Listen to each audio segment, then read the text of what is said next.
I'm the ghost of the D&D drama that killed your campaign. Hello, I'm Antonio D'Amico, this is Pointy Hat, and welcome to D&D with a Twist. Spooky Edition. Yes, I regret to inform you I am one of those annoying people that get way too much into Halloween, so for the entire month of October, I'm doing spooky-themed videos. But what are these videos even about? Well, D&D with a Twist is the show where I take a D&D thing, could be a class, could be a monster, it's a monster, could be a race, it's also this surprisingly, could be anything. I look at it, I talk about it, and then I give that thing a twist that you can use in your own games. So when I think of undead, I think of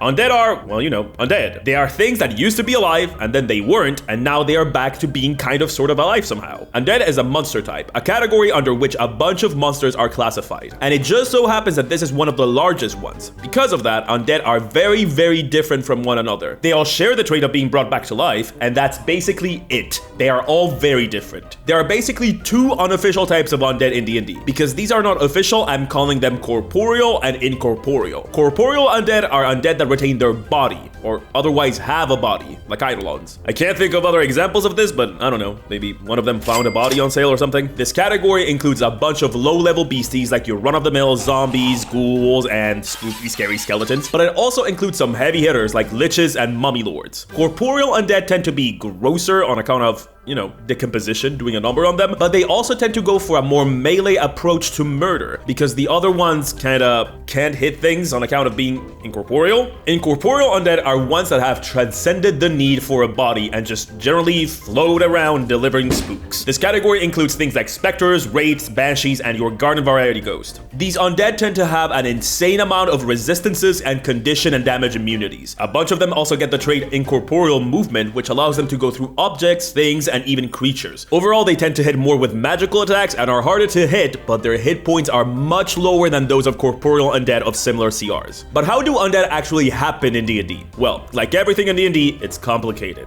And thank God it is, otherwise I'll be out of a job. But before we get into it, let me tell you a story. First, before there were people, land, sea, or even time, there were just two things: the gods and the empty. The gods decided to fill the empty with their own creations. To do this, they first constructed a tool so powerful it could forge entire universes, using their powers of creation to bring to life everything and anything. They call this tool the World Anvil. Much as its name implies, they used it to create incredible worlds, and with worlds came people, and with people, stories. Once they had filled the empty with their creation, they gave the World Anvil to the people that lived in their worlds, and these people set out to make their own creations, and now it's yours to use to bring your own worlds to life. No need to go into the emptiness of space anymore. You can access World Anvil from your very own browser, and from it, you have every possible tool you could ever need to finally start writing your story or plan your own D&D world. Building a world for your story or your D&D game is hard work, so World Anvil has everything you could ever need to help you make that happen. You can make articles about characters, factions, cities, countries, organizations, everything you could think of to keep all the info you need organized and easy to find. You can connect these articles together or even use an interactive map that you or your players can use to navigate your world. No more, wait, who was that guy? No more, wait, what was that faction again? No more, what country are we in? Everything is ready for your players to access and for you to keep track of and read. You can also use their timeline tool to keep track of the history of your world so that when your players ask, so when exactly did the bad ending happen? You can give them a better answer than a long time ago. And if you're a player, World Anvil has plenty to offer you, helping you manage backstory details and character management in general. No more blank stares and awkwardly looking at your DM when another player asks you what your last name is. And hey, no D&D? No problem. World Anvil is completely system agnostic, so you can use it for any game. And if you would rather use it to flesh out the world for your book, story, fanfic, anything, all the same tools are at your disposal and extremely well suited for any sort of writing. I know you have an epic fantasy novel concept that you tell at people 3 cups in. Maybe it's time to actually make that world real. So if harnessing the divine power of creation to bring your own worlds to life sounds like a thing you'd be down for on a Friday night, you can go to the link in the description of this very video and use the code POINTYHAT for a frankly wild 40% off of any of World Anvil's annual memberships. That's, I mean, I'm bad at math, but 40% off seems like a pretty big number. So yeah, if that sounds like you, time to strike the World Anvil true and create some weird stuff. The first reason why undead happen, and the most common one, minions.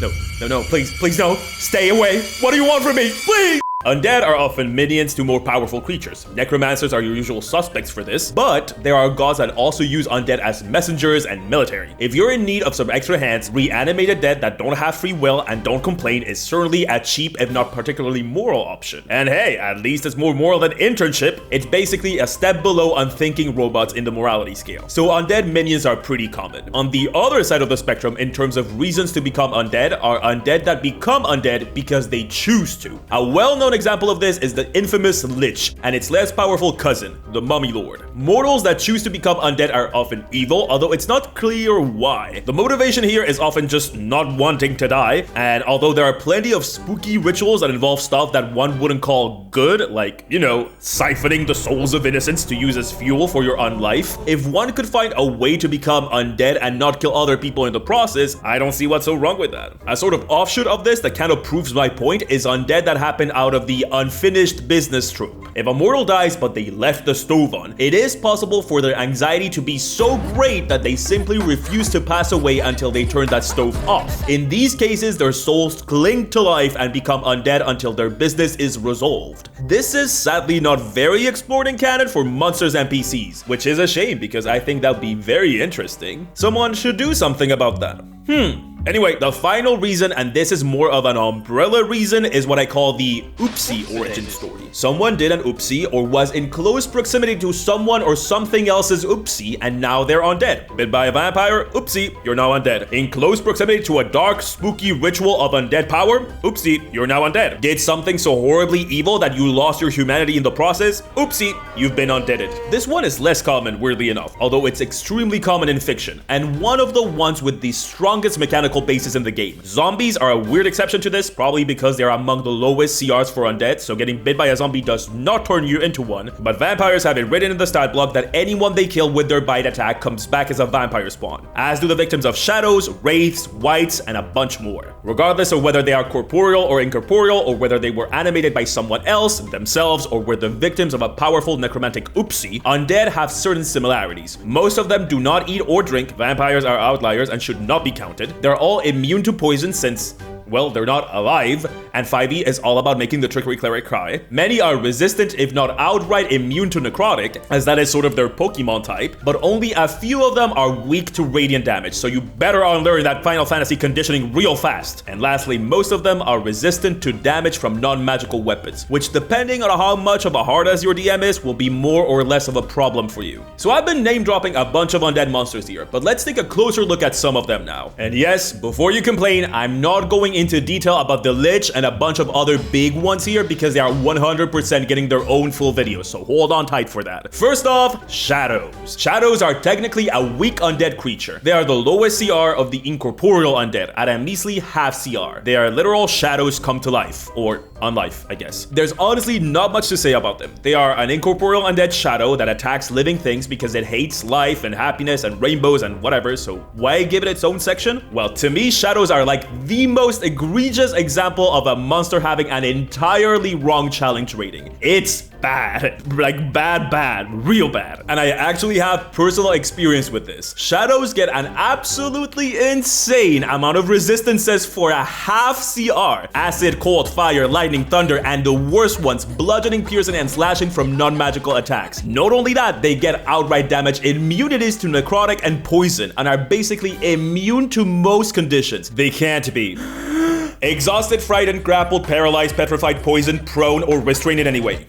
And I'm not done. They of course have dark vision, a +4 to stealth, which is bumped to a +6 in dim light or darkness, and the ability to pass through any space as narrow as 1 inch. Now, all of this might merit a higher CR than the absolute joke that is CR a half, but this is not even the worst part of the shadow. Shadows get strength drain, a melee attack that hits for 2d6 +2 necrotic damage. That's fine, fitting, all good. What's the problem? The strength part of strength drain is the problem. This attack also reduces the creature's strength score by 1d4. No save. If it hits, it does this. And you wanna know what happens when your strength score is reduced to 0? You die instantly. No death saves, no nothing, kaput. Oh, and the dead person comes back as another shadow in a couple of hours, you know, to add insult to injury. This is rough. It's an extremely punishing ability, but it wouldn't be so bad if what was targeted wasn't strength. Why is it a bad idea to target strength? Okay, here's the list of classes that commonly, comments listen up here, I'm saying commonly, I do not want to hear about your strength-based Chad wizard build, commonly dump strength. Wizards, bards, rogues, spellcasting focused clerics, druids, rangers, dex-based blood hunters, sorcerers, warlocks, artificers, monks, and the dex-based fighters like archers. That's a whole 12 classes out of 14 classes. Only barbarians, paladins, and strength-based fighters, blood hunters, and clerics have strength as a high priority. And those classes will suffer insanely from having their strength docked as they use it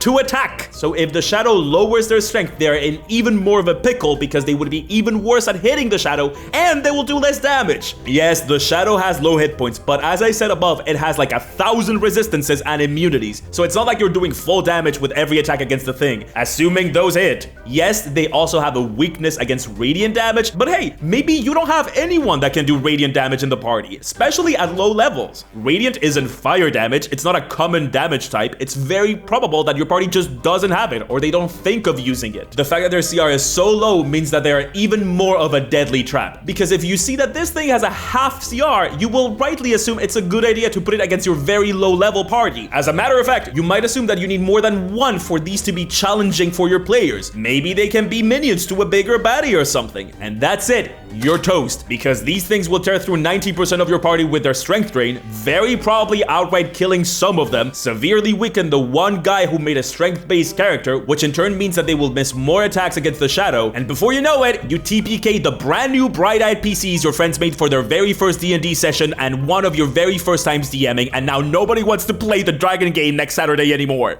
No, I'm fine. It's like, it's hard, you know? So yeah, be careful with this one. This one is tricky. Anyway, enough delving into past trauma. Moving on to the next gross little man, wights. Wights are overachieving zombies. In terms of why they are undead, they can either be the minion subtype or, more commonly, of the too angry to die subclass. Wights hold on to undeath out of sheer spite and anger and hatred and bad. They are like the resident nu metal enthusiast of the undead faction.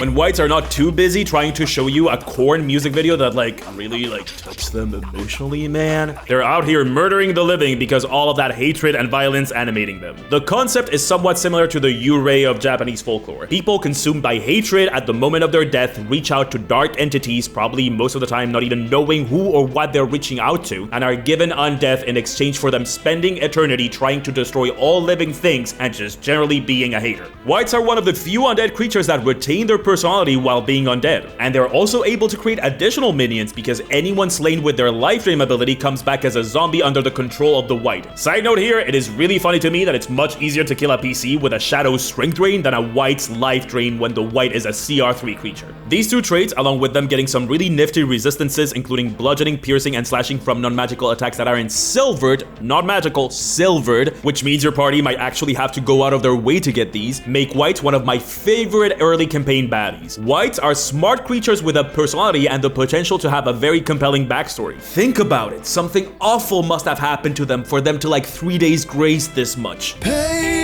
Imagine, your heroes learn about this undead army that has been ravaging a town only to learn that this town burned a woman at the stake, falsely accusing her of witchcraft, and now she's back as a wight for revenge. That's a cool early level baddie for your level 1 party to face. But what if your party is a bit higher in level but you still crave some of that undead baddie flavor? Well, mummy lords. When the DM wants the party to fight a lich but they're too low level to ever make it out alive, mummy lords are the we got liches at home answer to this conundrum. They work very similarly to liches but at a lower CR, and I honestly kind of like them better, stat block wise at least. Like I said, we're not getting too deep into liches this episode, but mummy lords work very similarly. Just like a lich has a phylactery, a mummy lord has their heart. In the process of turning a corpse into a mummy lord, their heart is removed and placed in a jar for their heart, a jar of hearts if you will. Collecting a jar of hearts. What? This is taken straight out of the real-world process of Egyptian mummification. What isn't taken from real-world mummies is the mummy lord's ability to recompose itself from dust next to its jar when it's killed, just like liches. Also like liches, mummy lords are very powerful spellcasters with some cool themed spells like Contagion, Insect Plague, Animate Dead, and a lot of cleric spells like Shield of Faith, Spiritual Weapon, and Guardian of Faith. A neat way to think about mummy lords and liches is that a mummy lord is to a cleric what a lich is to a wizard. Instead of nerding out for ages to trick death into letting you be a nerd after death, mummy lords achieve immortality through faith-based religious rituals. The reason why I think mummy lords end up being kind of more fun to use in combat is twofold. First, they have a cool theme. You can twist to match whatever vibe you want your mummy lord to have. Yes, they are very much based on the tropey idea of Egyptian mummies, but nothing says they have to be that. There are plenty of other cultures that mummify their dead. Incan mummies, Aztec mummies, Irish bug bodies, and of course one cannot forget the traditional American mummy.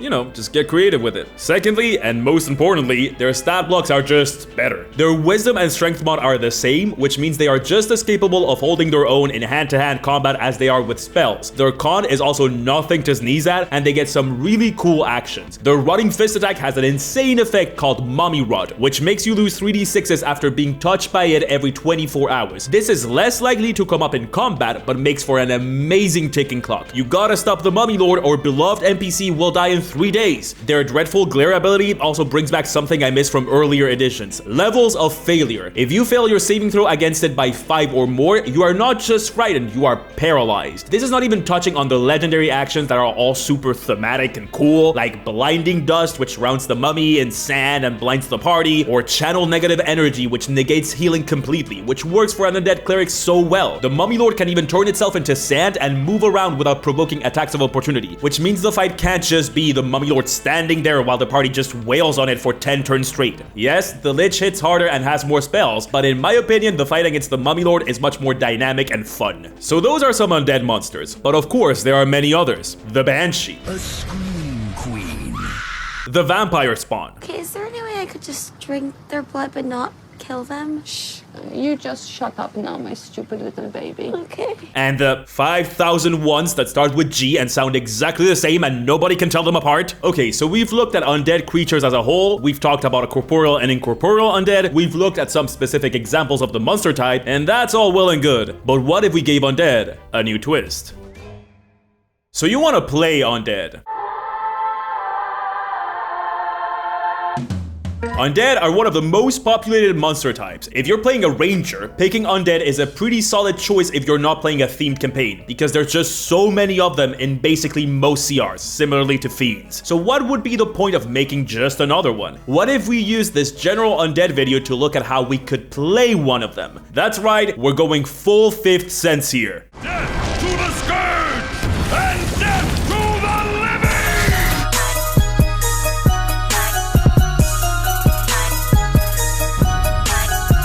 The psychologist is ghost, the family is ghost, the person sending the messages is ghost. There's a big tradition in fiction of main characters being ghost. Hell, for all I know, y'all could be ghost. I could be ghost. We could all be So what if we want our D&D characters to be ghost? Well, as the game stands, we do have a pretty cool undead option. In the Ravenloft setting, there is the Reborn. Reborn is a pretty sick racial option. It's pretty broad, encompassing anyone that has died and then somehow come back to life. Somehow is doing a lot of work in that sentence because the Reborn tries to encompass pretty much all ways a person can come back from the dead. From resurrection gone wrong, to Frankenstein monster, to necromancer bait, to even voodoo doll or clockwork corpse thingy. It's broad, but one method is conspicuously missing: the traditional unfinished business. Matthew Mercer famously made an option for this called the Revenant that did play more with the unfinished business side of things, but didn't quite delve into this spooky, ghostly, incorporeal stuff. And the Reborn also doesn't touch on this at all. For all their spooky flavor, Reborn are very firmly in the corporeal camp of undead creatures. So what if we made the incorporeal version of this? Playing a zombie slash walking corpse slash necromantic automaton is cool, but what if you could play an actual ghost? Someone stuck between the material and the ethereal. Someone that fails to die because they have something so important to take care of that they are physically and metaphysically unable to move on. Thanks to White, we know that undeath can happen to someone that feels extreme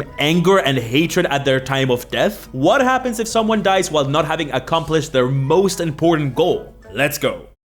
When a person dies, their soul travels through the material plane and into the ethereal plane. What happens after that, few know for sure. Some say they go meet the god they worshipped in life in the outer planes. Some say their essence is broken down and repurposed into the building blocks of the ethereal plane. But what few know is that sometimes the soul does not leave the material plane at all. If someone dies while not having accomplished a task that weighs extremely heavily on their soul, the soul itself can refuse to leave the material plane. If the soul's determination to see their goals through is strong enough, that determination is enough to anchor the soul to the realm of the living. And that's how what scholars of death refer to as a phantasm is born. Simply called ghosts or spirits by the general populace, phantasms are physical manifestations of souls that refuse to leave the material plane on account of needing to accomplish a specific task. A phantasm's unfinished business is both what fuels their existence and what anchors them to the realm of the living. Phantasms retain their memories and most of their personalities, but these do not make the transformation into undeath unscathed. Their unfinished goal takes over their psyche as the most important thing to them, and while they retain memories and a personality, these become secondary to their sole motivator, accomplishing their goal. A phantasm might be able to laugh along with their companions while huddled around a fire, or listen intently as a friend shares their secrets, but a portion of their psyche is constantly fixated on the goal that ties them to this realm at all times. They are consumed by it,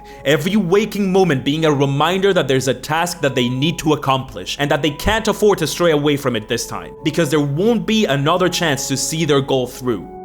Phantasms might look like people, but they are not true living beings. This is perfectly exemplified by the most obvious physical attribute that all phantasms possess. They have a perfectly circular hole in their chest, a reminder that their existence in the material plane is not a full existence, and that their souls won't know peace until their goal is accomplished. This hole closes the closer a phantasm is to accomplishing their goal, and widens the more they stray away from the goal they are meant to accomplish. A phantasm's on life ends in one of two ways. They might accomplish their goal, in which case the hole on their chest closes, and with it, the anchor that ties them to the material plane. They can finally ascend, free of the constant weight of an unfinished task pressing down on their hollow soul. But if a phantasm strays away from their goal, the hole in their chest grows until it swallows them completely. The soul cannot take the strain of tying them down to the material plane anymore, and under the pressure, it simply breaks. The phantasm and their soul are destroyed. No magical item, no ritual, no wish, and no spell can bring them back, because there's nothing left of them to save. There have been accounts of phantasms for ages. We know of knights that died before saving those they were sworn to, and came back as phantasms, ghostly protectors of the ones they pledged their lives and now unlives to. There are accounts of parents escaping war-torn countries arriving at an inn, their children sleeping in their arms. When they paid the innkeeper, they made him promise that the children would be taken care of, and once the innkeeper agreed, the parents faded into nothingness, their goal having finally been accomplished. There are even rumors of full adventuring parties of phantasms, all sharing a single goal, refusing to give up until they see it through, even if they died on their first try. And those are phantasms. They sound cool, I think. They would make for amazing NPCs. That quiz giver that was so intent on you helping them defeat the noble tyrant that rules over a hamlet could be a phantasm that died at the hands of that noble. They would also make for great options as a starting race, or as an option if one of your players dies but they have a specific goal that they really want to see through. I imagine they could have some really cool abilities that drive home the theme. To distinguish them from the reborn, they can lean into the incorporeal aspect of undeath, being able to turn themselves into wispy dark smoke, go through small openings like a wraith or a shadow. They could even become harder to hit when they do so. I also think that they would work great with some actually punishing mechanics, especially if used as a second chance for a PC. They could get half healing, but advantage with death saves, making them hard to kill but hard to heal. They could get some nifty mechanical integration of the whole concept of their unfinished task, and the hole in their chest growing or closing as they become closer or further away from their goal. Yeah, I think that sounds nice. Someone should do that.